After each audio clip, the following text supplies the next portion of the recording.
Well, hello everybody, and welcome to our first RESTful web services video tutorial.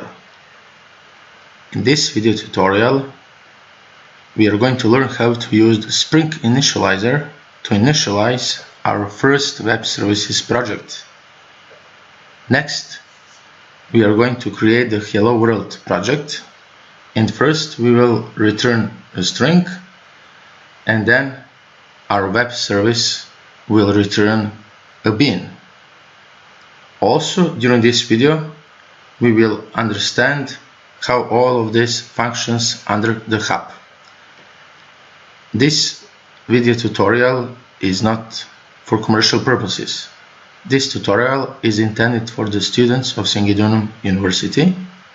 My name is Nebojša Bačan-Đakula, professor at Singidunum University.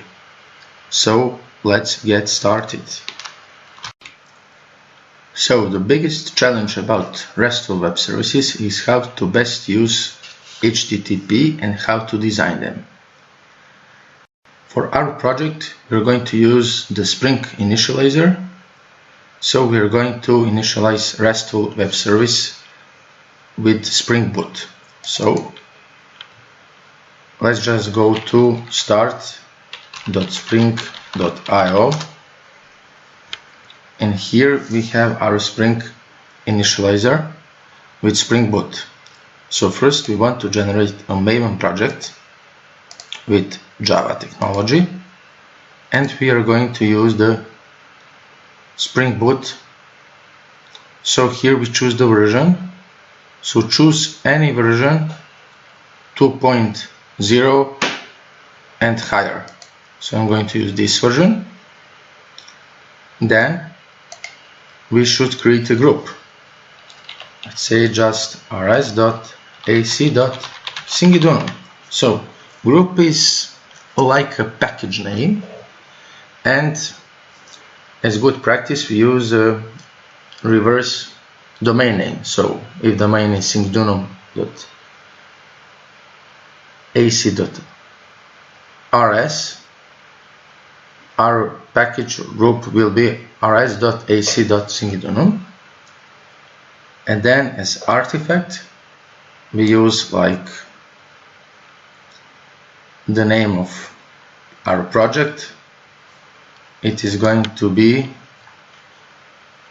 Singidunum boot project. So Singidunum boot project. Okay. We can also here switch to full version to perform a fine-tuning of this. Here is description. It's like a Hello World web service. And here we choose our dependencies. So Spring Boot offers a lot of starters which are pre-configured for us. For example, if we want to build a web application that includes a web service, we would use so-called startup web. So we just check this web. So the web dependencies are automatically imported into our project. So we can see it down there. It's so-called Spring Boot Starter Web. Also, for example, we would like to use like GPA because we want to Java persistence application, so we want to use database in the background. We are not going to use this for our first project, but I just want you to show how to use this Spring Initializer and those started projects. Then we will use like a memory database H2.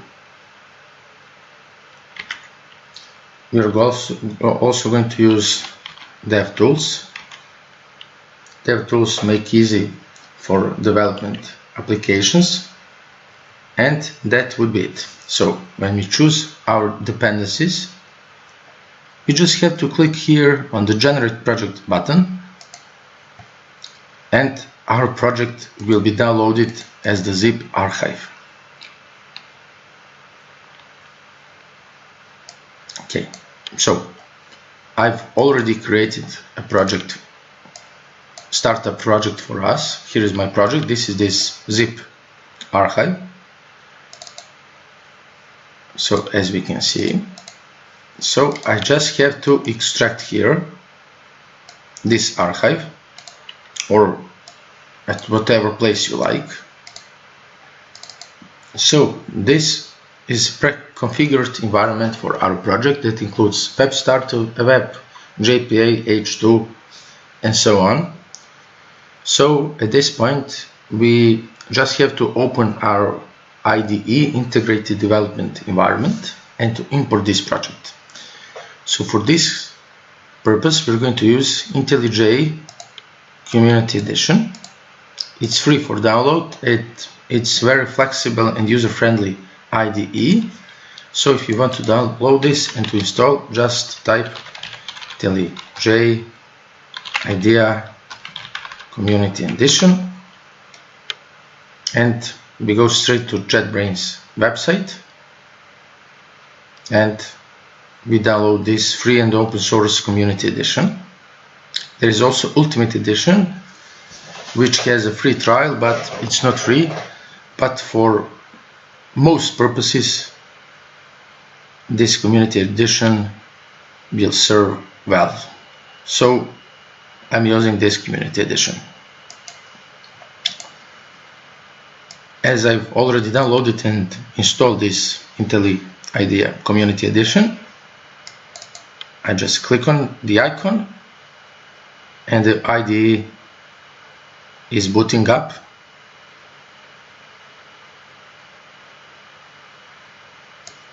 So we want to import new project. Just click here, import project.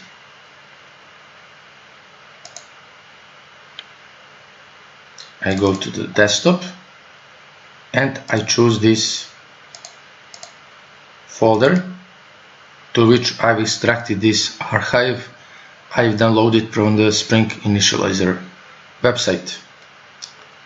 Just click OK. So it's Maven project, so I choose here import project from external model and I choose Maven. I just hit next. So all these configurations I leave as it is. There is no need to make customization. Again, go next. Okay. So since this is the first time I'm using this environment, we want to specify JDK. So usually we go to C, go to program files, we go to Java, and here I've got my JDK. Okay, just have to specify this. Okay, here is my JDK. It's 1.8. Next, project name Singidunum -Spring Boot. It's okay, and I click finish.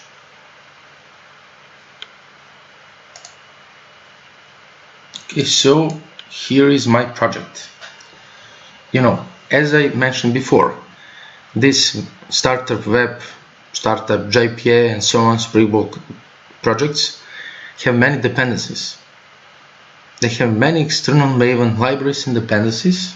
So first we have to wait for a couple of minutes for Intellij to import all these dependencies and to configure the project for us. After that we can get started. You see here that a lot of things are executing in the background, so let's just wait a couple of minutes.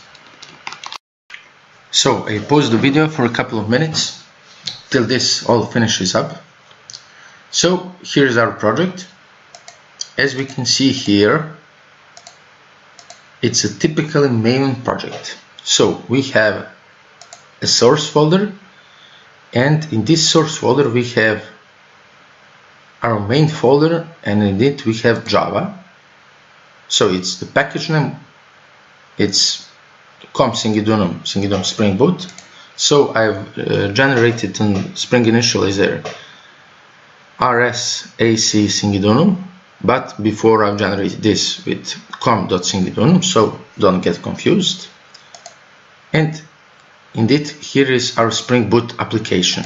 If we double click, so here is our main class, as you can see.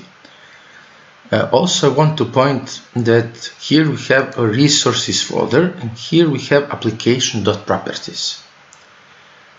Here we are going to change some things, for example, to enable logging, then to change default Tomcat web server port, and so on. So all our configurations of environment we are going to do in this file. Since this is main project, this has also a test folder. This is used for unit testing, but in this video we are not going to deal with unit testing. Also, here you can see a lot of external libraries. These are all Maven dependencies, and those dependencies are automatically imported into our project. Okay, so if we want to run our project, a Tomcat will be executed. So Spring Boot Starter Web has embedded Tomcat server in it. So when we start this project, the web server is automatically booted and we can use our web application. So this makes our web application or web service highly portable. If we want to run this on other platform, only thing this other platform should have is JVM, Java Virtual Machine. So we just copy the project to this other platform, we run the project, and when the project is run, the Tomcat web server automatically loads and we can see our web application. So that's the power of this embedded server. It also has, if we've chosen JPA and H2 database, it also has JPA and H2 database embedded in it. So basically it's highly portable application. By default, Tomcat web server uses port 8080. So now if we want to run, right click and click here, run Singidunum main, or we could just press this button. So let's run this, right click, run. And we see here that our application runs. When we want to terminate, just press this stop button. So let's see if it works. Just go here and put like localhost, and we should specify the port because by default it is using port 80. And here is our application. Of course, now it has nothing because we didn't perform any mappings, and we are going to do this next. One thing I want to emphasize here is that if you have applications like Skype and some other applications that uses this port 8080, web version of Skype uses this port 8080, you may have the conflict on this port because some other service on your machine is using this port. You can change the default port for the Tomcat server, but first I'm going to stop this application, and in order to change the default port for Tomcat server, just go to source, main, resources, and this application.properties. Here just put this line server.port equals, for example, 1313 without semicolons at the end. So run this application again.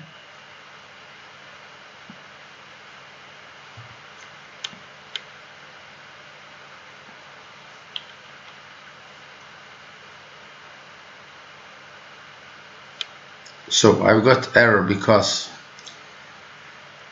on this port our Tomcat failed to start because I already have some other things that are listening to this port. Okay, we can just change this port for, I don't know, 2222 or something, and it worked the job. So on 3013 port, this application did not start because I already have a service that is running on this port, but on port 2222 for tools, I can run our application. So I just go to browser, type localhost 2222, and it runs. Okay. But for now on, since I don't have any conflicts on this default port 8080, I'm going to delay this. So we're going to use port 8080 for this purpose. Okay, so but before we go on with our first web services implementation, I'm just going to take a brief overview of what REST actually is. So I'm going to write some things for you to have.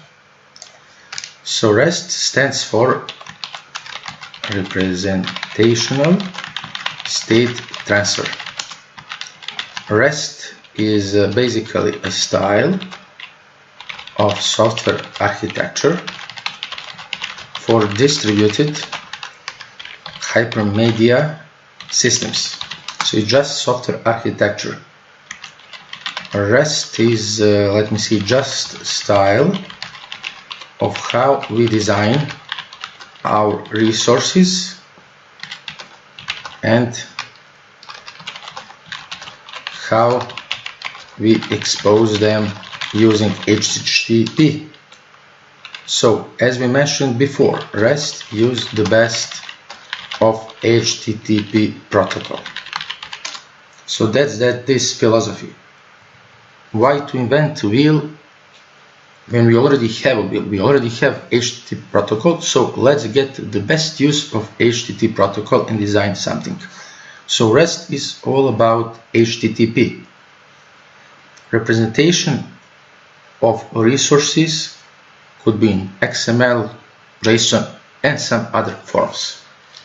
So key abstraction of REST is called a resource. So resource is key abstraction, and we talk about REST, we basically talk about a resource. So each resource has URI, that's Uniform Resource Identifier, and we have a representation of each resource. That's like, it can be JSON, XML, and some other like YAML, and so on. So each resource has uniform resource identifier and a representation of each resource. For example, if we want to, for example, create a new user, we would use something like post HTTP method / users. So basically we are going to use get, put, and post HTTP methods, and we are going to take advantage of HTTP status codes.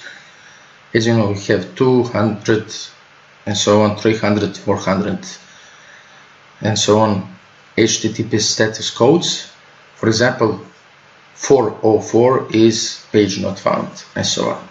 So if we want, for example, to delete a user, we just issue HTTP method delete / users, for example, and then we'll specify like user1. If we want to get all users, we will specify get method / users. If we want to, for example, get one user, we will issue like get / user / one.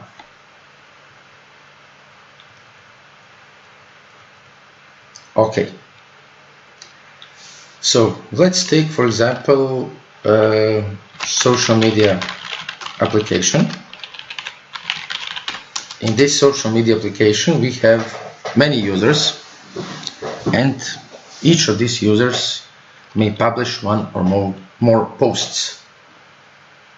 So first, if we want to retrieve all users from social media app, we will issue get/users. Then if we want to create one user for social media app, we will issue post/users, and it will automatically create a new user. If we want to retrieve one user for social media app, we will issue like get/users/id variable. So this later on translates, for example, to /users/2. So this ID we put in URI, uniform resource identifier. You will see that during next videos. If we want, for example, to delete a user or one user for social media app, we will use http delete/users/id, and we supplement this ID, for example, ID 3. So then it deletes user with ID 3. So as we already said, in this social media app, user may have one or more posts. For example, if we want to retrieve all posts for a user, we will use get users/id of the user. We supplement ID, then we specify posts. So with this request, we retrieve all posts of specific user. Then if we want, for example, to create a post for a user, we will issue like post/users/id/posts. And if we want, for example, to retrieve details of a specific post of the user, we will issue get/users/id/posts/specific post ID. So these are only few examples of what we can do with this. So key abstraction of REST is a resource. So everything is about a resource. Each resource has a path or uniform resource identifier, URI, and have representation. So when we use get, post, delete, and put HTTP methods in our URI, we get or create new RESTful resource. So now when we just overviewed the basics of the REST, we can get started with creating our first Hello World web service. Okay, so in our first Hello World application, we only want to do the following. We want to assign URI of hello-world for our application. We will use only get HTTP method, so we are not going to use the post. So when user enters this /hello-world uniform resource identifier, we want to return the text to the user hello world. But first we need a special class called REST controller. REST controller is a class that handles all user requests. So let's get started with this. So here in our source, main, Java, and our package, we will create a new class, for example, called hello world controller. That's our REST controller class.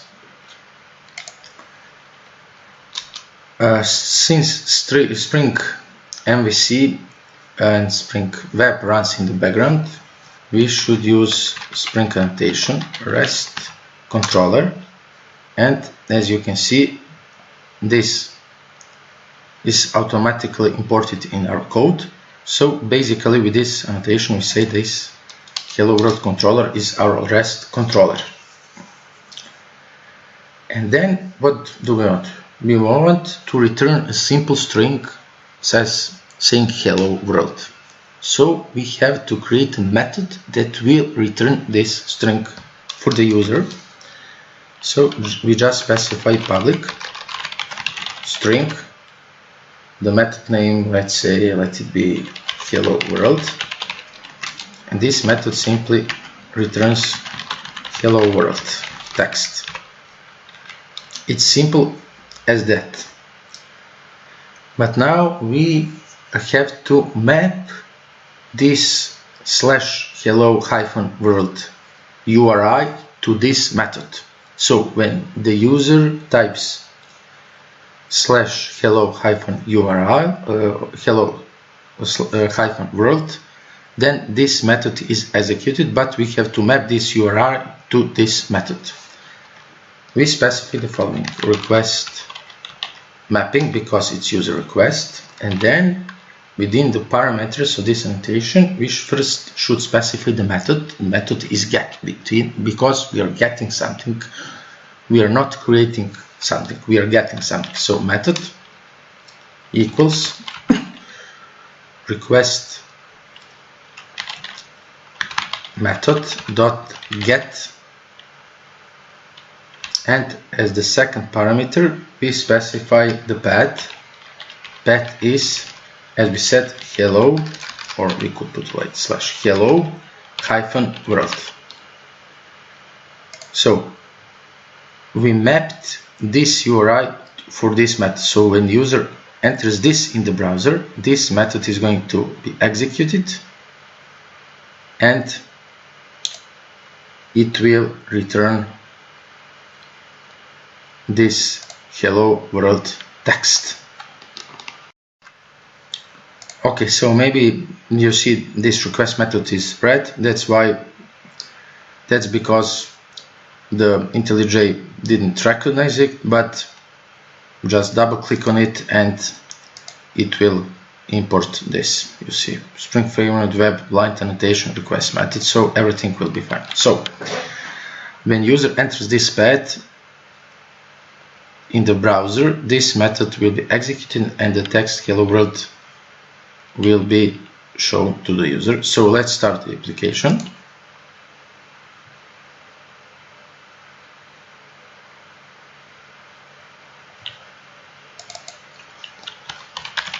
So let's type localhost 8080.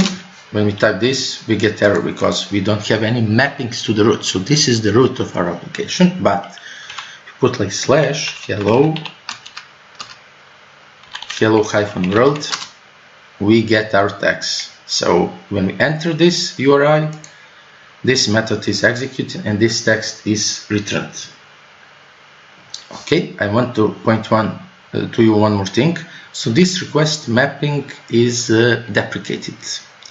So it's better to use, if we want to handle get requests, get mapping, and just specify the path equals hello-world, and just run this application.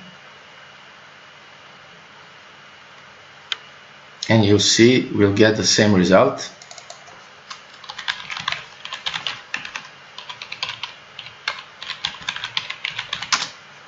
And that's it. So use this method for get mapping. So basically we just here mapped this path to this method. So when user enters this path, this method is executed. And also I'm going to stop this, and also you can specify the value of this path parameter without forward slash or with forward slash doesn't matter, the results will be the same.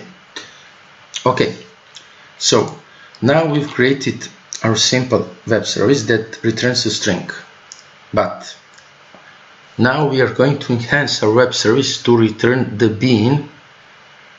So here we use the term bean because basically we are using Spring Framework, and as you know, bean is the Spring term for an object. First, we will create a new class. Right click on package, new Java class. Let's call this class Hello World Bean. This class will have a simple private string message field. So let's create a constructor, public Hello World Bean string message, and this message equals message.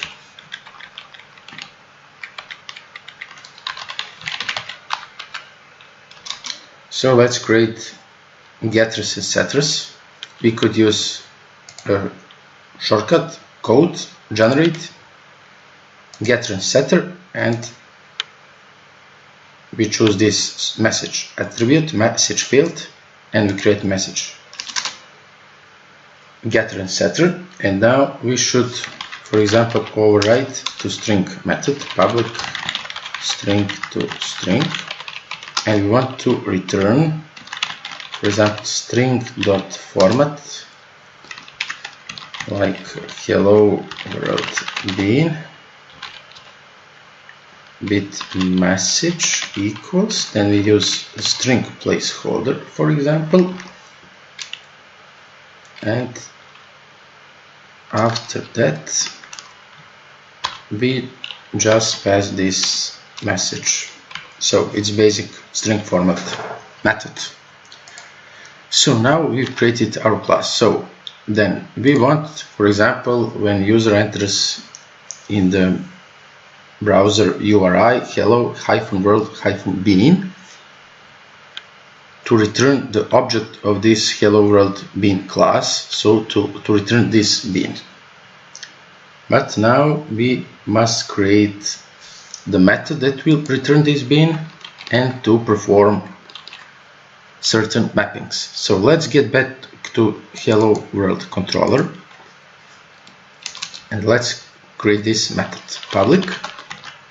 So this method will return hello world bean object, so we type hello world bean, and the method will be named hello world bean. It's okay.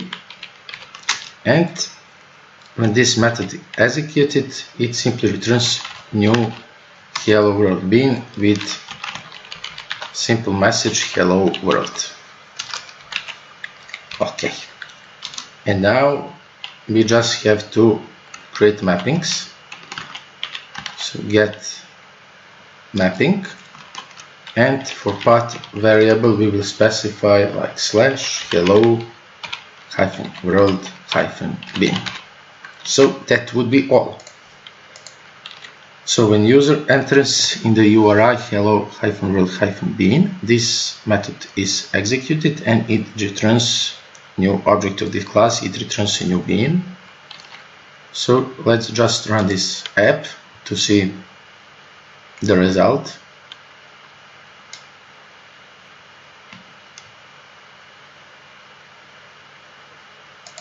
Okay, let's go to browser, localhost.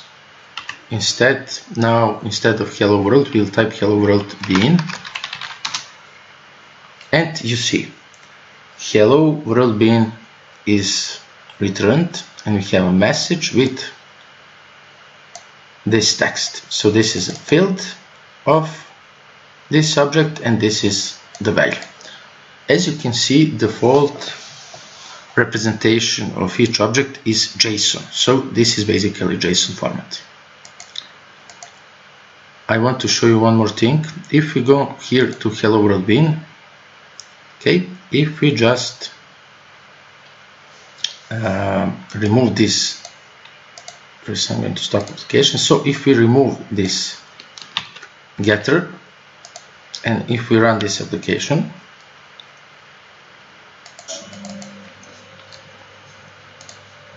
and if we type hello world bean, it is not going to work. Why? Because we need a getter, because we want to represent the bean, so we need getter for this message property or field. Okay, so that's how we return our bean. But as you can see, this is automated framework, so a lot of things are happening in the background. So let's now just take a brief look onto these things. If you want to see more details of how all of this is executed, you should go to Resources, Application to Properties, and you should enable logging. So just type logging.level.org.spring-framework equals debug.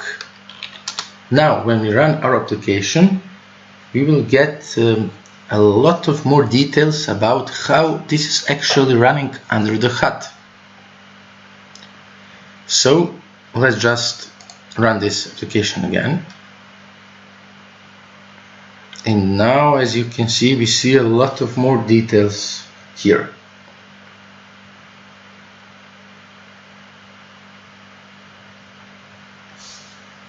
So the basic thing here is dispatcher servlet. Dispatcher servlet is used because we use Spring. Spring uses dispatcher servlet. So all these configurations in the background are automatically fired because of so-called Spring Boot auto configuration. So Spring Boot auto configuration, you see here auto configuration, auto configuration, auto configuration, and so on. So what does it do? All variables, so all jars that are in the class path of this application are automatically fired because of this feature called Spring Boot auto configuration. So Spring Boot auto configuration looks at all the jars that are available at the class part of this application and tries to configure them for us. So everything is automated. If the Spring Boot auto configuration couldn't configure certain things, we will get an error. Like you see, when we have this error for port 1313 for Tomcat web server.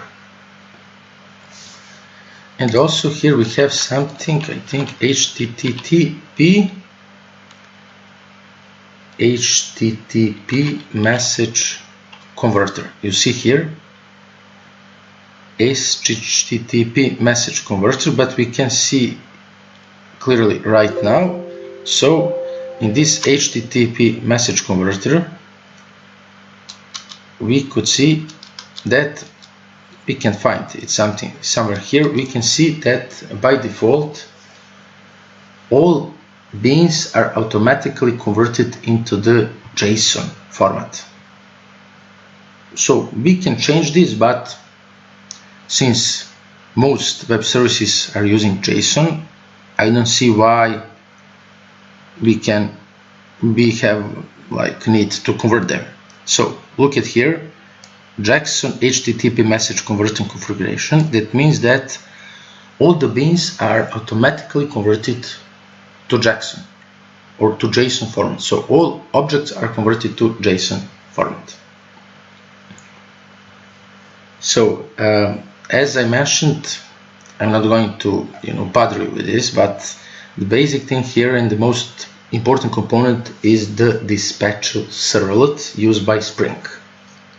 So what happens in the background? For example, if the user goes to this URI hello world, in the background So the user issues a request. This request for this hello-world URI goes directly to the dispatcher servlet.